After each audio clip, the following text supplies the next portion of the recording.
Greetings, citizens of the United Kingdom. It has come to our attention that we are being overrun by Islamists. We will not stand for this, and action must be taken immediately. It is time to kick Islam and all of its followers out of Britain. They serve no purpose other than to push Islam. They have no allegiance to Britain or its code of laws. I am sick and tired of dhimmi liberal traitors lying to the media and the public about the true nature of Islam. It is not a religion of peace. It is an ideology of death and enslavement. Its followers view all non-Muslims as inferior, their cultures disgusting, and their non-Islamic nations as cancers where Sharia law is the only cure. I despise Islam. It is a disgusting, vile, primitive, fascist totalitarian ideology. I hate proponents of this cult of death, as they walk through these free lands I was born into, preaching their hate and contempt for all others while claiming their ignorant religion means peace. Britain needs it like a hole in the head. What does Islam actually bring to Britain, apart from division, ghettos, drains on taxes and resources?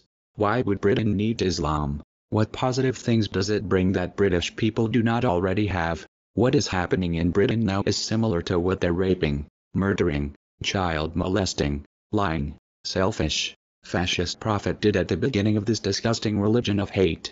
To gain followers, Muhammad wrote surahs preaching the tolerance and acceptance of other people and religions. When he acquired riches and power, through violence and lies, he then changed his tune. No longer was it the case of infidels or kafirs being tolerated. It was now an ultimatum of 3 options. These are the 3 options Islam gives you. 1. Convert to Islam.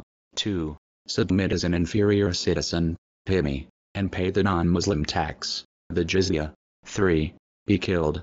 As the opinionator points out, in the EU abetted Islamization of Europe accelerates. The EU is forcing everyone within its dictatorship to accept Islam. This is also an extension of the Barcelona Declaration. Anyone who has actually researched Islam and the Quran will know that the goal of Islam is to bring the world into the house of Allah. That includes Britain, and, while living in taxpayer-funded accommodation and spending your taxes on themselves, they scheme and plot against this nation.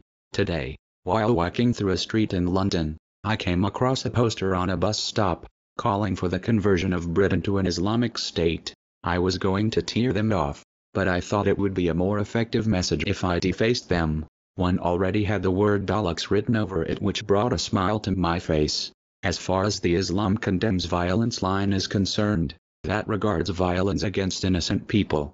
But Islam views all non-Muslims as guilty of not being Islamic. As this BBC interview will highlight, only Muslims are innocent, says Muslim on BBC.